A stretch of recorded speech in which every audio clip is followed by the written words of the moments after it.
I've recently found out that apparently to everyone and their dead grandmother who is into urbanism and city and traffic planning now officially insists that the fix-all cure-all for anything and everything possible that could be a problem with traffic is, of course, another roundabout.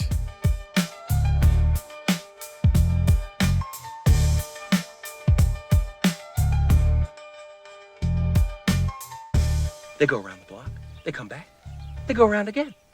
They just go round and round, round and round. Where shall we go? Where shall we go?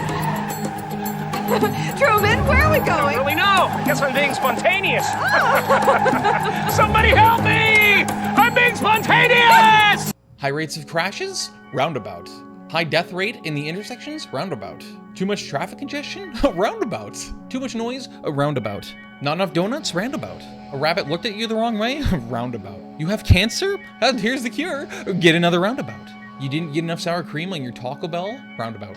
You had a really weird dream that's made you feel like you've been high all day on ecstasy? Well, a roundabout's gonna cure that for you. Need to rename a road? Roundabout. Wanna feel like you're floating on air? Roundabout. Need an antipsychotic? Roundabout. Toyota sales event? Roundabout. Everything is cured by one more roundabout.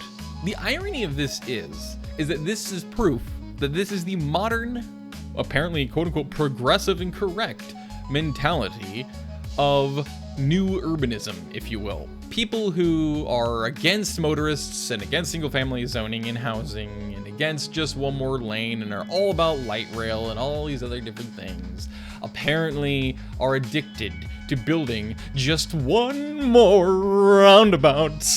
One more traffic circle, just one more. That's all we need. If you look at the history of roundabouts, by the way, you'll find that they were, of course, invented in fucking France. Everything bad, negative, evil, terrible, ugly, non-art, revolting, everything that is disgusting and abhorrent and an insult to the senses was invented in France. There are only two things I can't stand in this world. People who are intolerant of other people's cultures, and the Dutch. Don't get me wrong, roundabouts and traffic circles, in fact, absolutely do have their place, and they do function as intended and work well. To a point.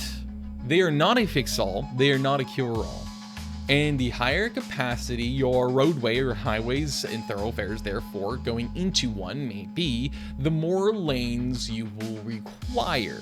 Thus, the more traffic conflicts there will be within said roundabout or traffic circle, and the more jostling and sudden rushing for trying to cut each other off in position to get into the correct lane so you can actually get where you're trying to fucking go becomes even more of an issue.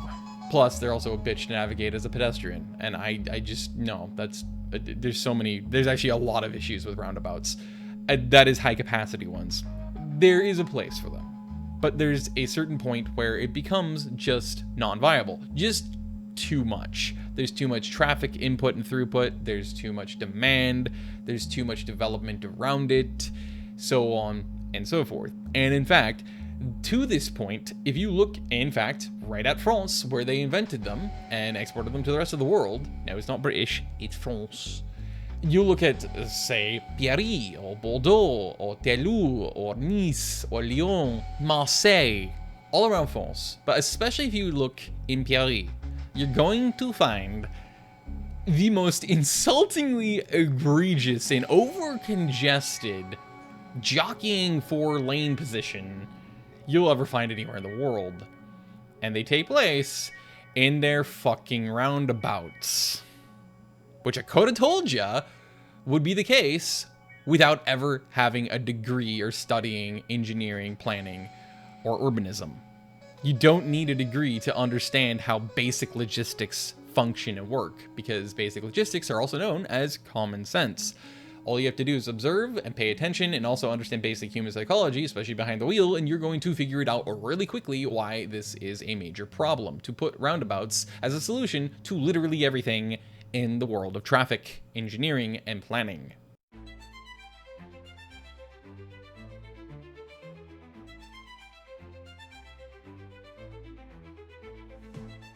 In places that have decent traffic volume, that are, say, in inner suburban neighborhoods, then yes, absolutely, that's a perfect place to put a traffic circle / a roundabout. Low capacity is key with functional roundabouts that will always be able to serve that purpose and always alleviate congestion and slow down traffic users, and thus, of course, make it safer for pedestrians, bicyclists, and so on, even wildlife. In a small town or a really small city away from its urban core, it can work as well. In fact, sometimes in small city urban cores, it can work. Not exactly that consistently, because it's still a city and not simply a small or medium-sized town out in Hickville, Nebraska, but it still can work. But the more population and the more traffic demand you put on a traffic circle, on a roundabout, the worse the problems will eventually get. Yes, in the first, say, 1 to 3, 5 years, the traffic deaths, the traffic accidents, conflicts, the lack of efficiency, all of that is going to go to the wayside. I mean, it's still going to be present, but it's going to drop off a lot. Initially, it always does, but eventually it comes back to bite you in the ass when, again, it's major thoroughfares, highways, and things like that, along with much more urbanized areas. And in this case, that is the case for the intersection from hell that is Beaverton, Hillsdale, Shoals Ferry, Olson, and Dogwood, along with every fucking driveway and in and out of all the different strip mall businesses and light industry that are in its vicinity and built alongside of it. And of course, that's where this video is spawned from, is all the endless roundabout comments. Solution? Roundabout. Roundabout. What we need is more roundabouts. You can never have enough roundabouts, traffic circles. So you need more and more. And when you even have more, you need more, because it's never enough. You need a traffic circle inside of a traffic circle, inside of a traffic circle, inside of a traffic circle, inside of a roundabout, inside of a roundabout, inside of a roundabout, inside of a roundabout. And in a roundabout way, you're just going to make your problems worse. Especially when you're talking about the Raleigh Hills neighborhood and the Hillsdale area, because that is where this is located. In fact, even downtown Beaverton and thus East Old Town Beaverton, east of 217, all of it has been getting redeveloped, and sensibly so. We need to have higher density developments all across the Portland metropolitan area. Infill, redevelopment, doesn't matter, it needs to be done. And that is why it's a good thing overall. But it's terrible if you don't fix your traffic issues. And in this case, the mess and the horror that is that mess of an intersection, or is it 2, or is it 3, or is it 75,000 intersections in one? I don't know, but it is a problem and it has to be fixed. Do I trust and believe that yes, in fact, all those studies are correct? A roundabout will solve all those problems, or at least alleviate them massively and last long term? No, I do not believe that for a second. I am, to be fair and for context, I am a skeptic and I disbelieve pretty much anything and everything I ever hear, read, or see. And especially the more institutional and the more big name and the more official something is, the less I trust it. The more authoritative it is, the less I trust it. The more popular it is, the less I trust it or them. And that's what I'm doing here, because it's just a natural instinct based on how my intelligence and my cognitive functions, well, function. So only one of them I can confirm for sure, according to what they're saying, if we trust their word, is in fact a former traffic planner, or roundabout planner that is apparently, and a current traffic engineer. And I still don't believe anything they said. I just don't. Especially, again, just knowing all the things I do and observing all the facts that I have about people and their habits in this area, the drivers in that area, the pedestrians in that area, the bicyclists in that area, the history of that intersection, the amount of traffic it has, the topography of where it's at, the drainage issues because it's technically built on top of not just Fano Creek, but a tributary of Fano Creek and a bunch of the wetlands that were existing there before we impacted them and filled them in probably 100 plus years ago to develop it. All of that area in that corridor, Beaverton Hillsdale, it's infamously famous for terrible drainage issues. So technically, he's also talking about how it's not viable because of the fact that you'd have to tear out and reconstruct all of the infrastructure, the underground infrastructure and the utilities. But that's actually kind of part of the point. That has to happen too. If we're going to rapidly redevelop and densify that whole Raleigh Hills mess area and region and the surrounding neighborhoods, not just literally along it, then we need to have a permanent long-term solution and not a band-aid solution. Yes, that engineer tells me that's inexcusable to call it band-aid. It's not a band-aid solution. It's apparently a guaranteed fix. And I guess apparently to him, it's going to be long-term fix as well. That will not have to have a solution reapplied at any time in the near future if it was done. I disagree strongly because of everything I just mentioned and so much more. The more density you have, the more a problem it's going to become. The more the congestion is going to become a problem. The more the traffic conflicts will become a problem. There will be too much demand on any kind of intersection you build there, especially if it's all in one, like a roundabout. So on and so forth. It's going to be a major fucking problem. So no, that in itself says even a roundabout is not enough of a solution. It's a band-aid, aka short-term fix for the now, but not, and maybe for the next few years, but certainly not for the long-term future, which is inevitably going to continue to densify in that vicinity and in that region. And even directly outside of it, for a handful of miles, it's going to be heavy infill development and redevelopment into much higher density mixed use. And that's a hell of a lot of amplification of demand on that one intersection, on that one roadway, no matter what way you orient it, whether it's the drastic way that I proposed, which was, it was actually, I'd say probably like 70% more just reflecting on the past and seeing what that would have been more logical to have done back then than it is to do now. However, I still think it is viable and it can be done as long as you do not let the voters or the residents have any say in doing it to fix it. I believe that it would actually be the best possible solution we could have because again, there's a lot of separation between those intersections. It gives a lot of different severance so that way the traffic flow is much better, it's a lot safer, and it's a lot more efficient. On top of that, you also, of course, therefore have that much more area to redevelop. Even if you kept the northerly curve of Beaverton Hillsdale, which I think is one of the dumbest possible things that they could have done is build that. And of course, now people are going to be hell-bent on refusing to let that happen and them tear it out so they can rebuild it down along Boundary Road. But they should have done that. They should still do it because that way, at least it's actually even technically safer. It's more efficient again, right? Because it's direct and straight rather than taking this random northerly curve for no fucking reason. And by the way, it didn't need to do that. It wasn't intruding on necessarily the wetlands of Fano Creek. It wasn't even intruding on and going into and having issues with a hill there. There's not really a topography issue. That all noted.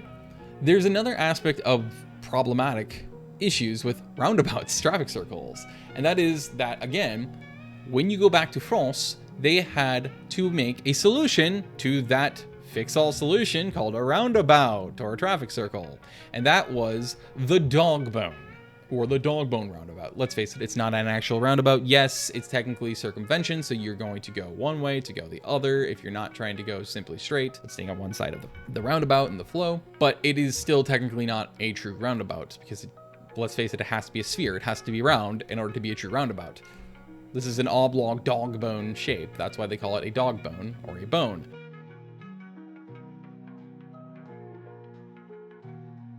They invented that in France, and specifically Paris, because it was a solution to the original first solution.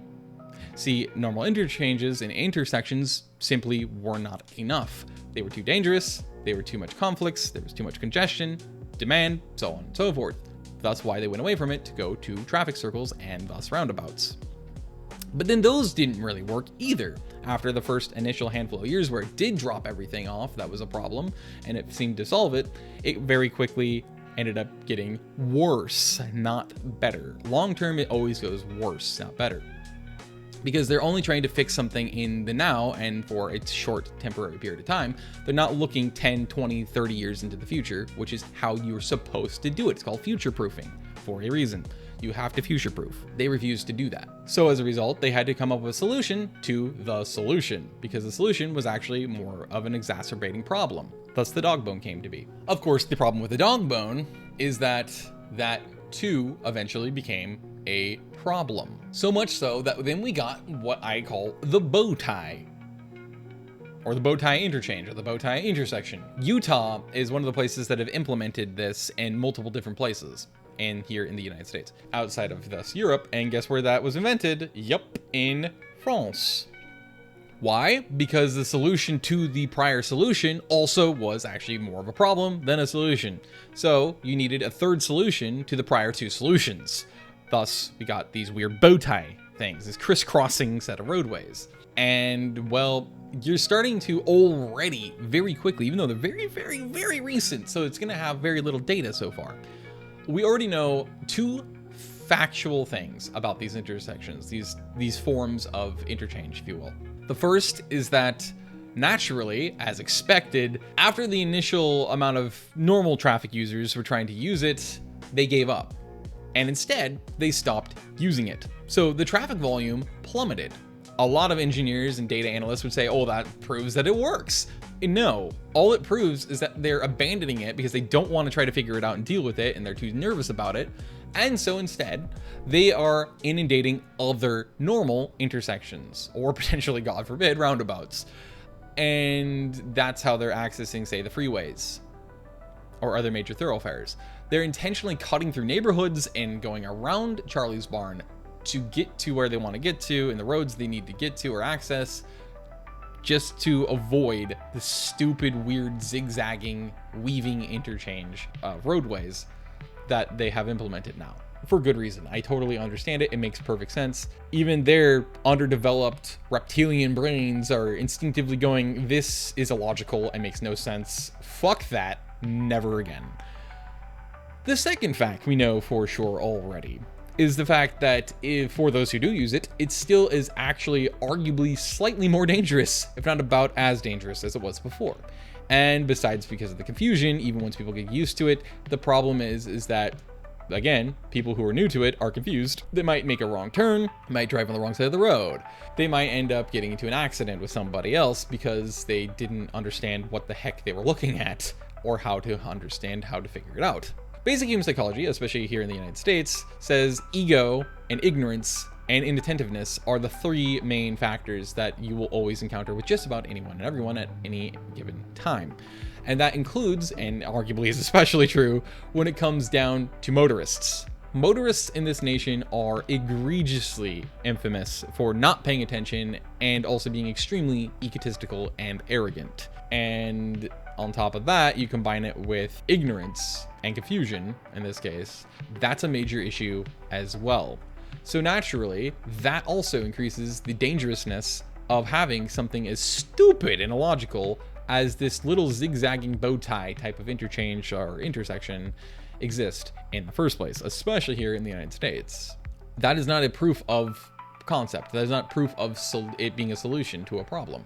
All it proves is that it's people just want to avoid it at all costs. They'd rather take the extra time to commute and cut through neighborhoods and other things like this to go around Charlie's Barn to re-access the same main thoroughfares that they refuse to access via this stupid bow tie interchange. And again, emphasis on the fact that this bow tie thing is actually a solution to the prior two solutions, proving that the roundabout and then the dog bone roundabout both are inefficient, bad designs, and they do not work in all cases. They do work in some, but they do not work in most. If you have to go and reinvent the wheel, reinvent your solution all over again because your prior solution also did not work and or made things worse, there's your problem right there. It proves that you are being ignorant, you are being stupid, and you are in the wrong. You don't have it right at all. Any of your research, data, and studies is also incorrect. You need to understand and be willing to admit that you were wrong and you made a big mistake, and that it was not as you said it would be. That it was a failure, and to admit that is the most mature thing and rational thing you can do. Admit that you were wrong.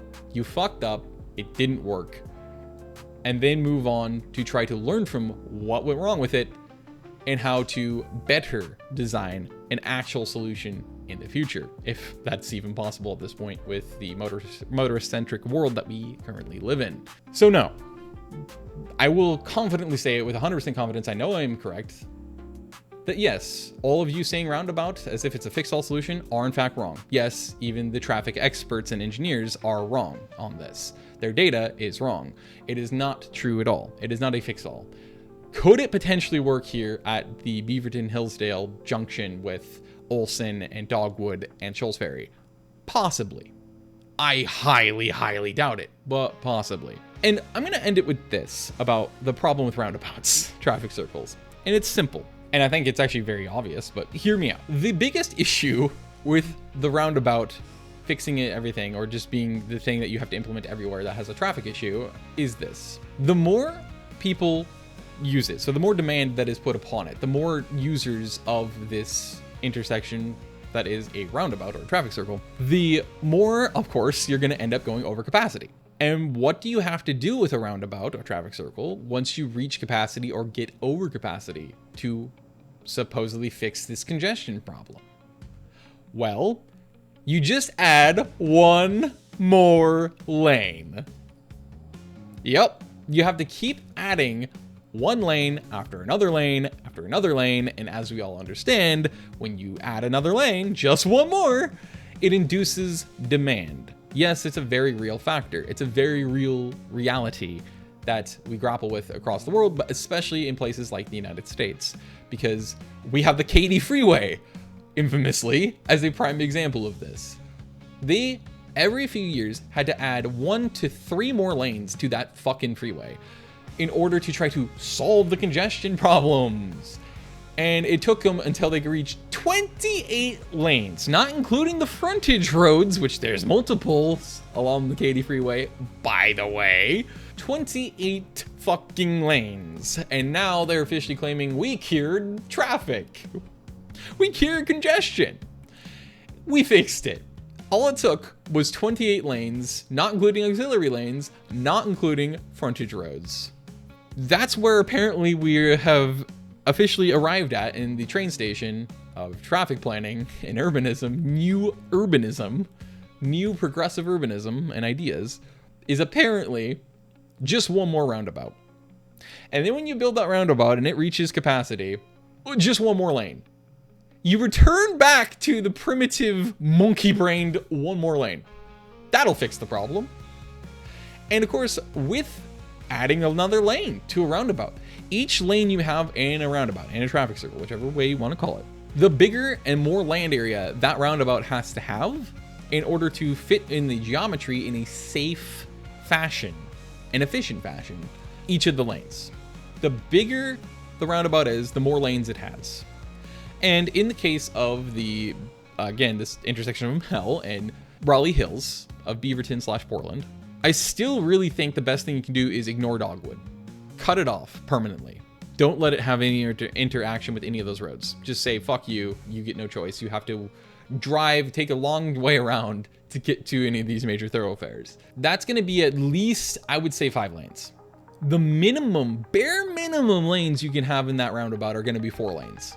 But realistically, especially for future site, with the new much higher density, medium density infill and redevelopment of the vicinity, the region, and the surrounding neighborhoods, you're going to require at least 5, not 4, 5. Maybe right now you could get away with 4, although you're still going to see a lot of congestion for sure and jockeying. And you have to try to figure out how the fuck to navigate that with all the arrogant, inattentive, ignorant, confused drivers in this massive, sprawling fucking circle. You're gonna have to jockey with those people and hope to God you don't get T-boned or pitted, whatever the heck else, in trying to jostle and jockey your way into the lane you need in order to access the road you're trying to access and the direction you need to go. It's not as simple as people make it out to be like. Even the highest capacity traffic circles in Paris, even not in central Paris, so not downtown, but even further out in the outer rings of Paris, suffer from massive congestion issues to where the buses, the mass transit has a problem navigating them. because there's too many lanes and there's too much traffic and there's too much demand, and people are arrogant enough and in a rush enough that they have to keep cutting each other off, and they have to keep jockeying for different lanes and trying to cut into different lanes and so on and so forth. And that, again, is obviously a massive fucking problem. It shows they do not work all the time. They are not a fix-all. They are not a cure-all. That is a fantasy that you are living in if you really believe that everything is solved by another fucking roundabout. So no, the roundabout will in fact not cure your cancer. No, it will not bring your dog back to life after you got hit by the car in this mess of an intersection. No, a roundabout will not fix all your problems. It certainly won't necessarily be safer. It certainly won't necessarily be reducing traffic congestion. It certainly won't be increasing the amount of or decreasing the amount of time that people take to travel through it and to get to places they're trying to get to. And also, yeah, actually, it's going to be a bitch for a bus driver to have to navigate that. Imagine that. A 40-foot fucking bus trying to navigate with all these other traffic users, jockeying for fucking lane position to try to get in and out through there. So no, I would argue you are wrong. A traffic circle, a roundabout, whatever you want to call it, is not going to be solving any of the problems that are there. Especially, again, with the increasing density within, like, right along it and on top of this intersection, alongside, of course, all the surrounding neighborhoods. It's just a terrible, terrible idea. By the way, that's another problem with those roundabouts. Everyone and their dead grandmother has an incapability to navigate. They do not know how to fucking orienteer themselves. They do not know where they're going, ever. That's why everybody's so reliant on their stupid GPS giving callouts. And even then, of course, we have plenty of instances where people take wrong turns and they end up taking 2 extra hours driving just to get to a place nearby because their stupid GPS is itself confused. That is also a conflict and a issue that you have to deal with the more lanes you have in a roundabout. It's just a terrible idea to do this, especially in the United States. I digress. I'm going to shut up now. Apparently, that's the ultimate reality we're facing. One more roundabout is the new one more lane. What a fucking world we live in, huh? Jesus Christ. Now that leads the question.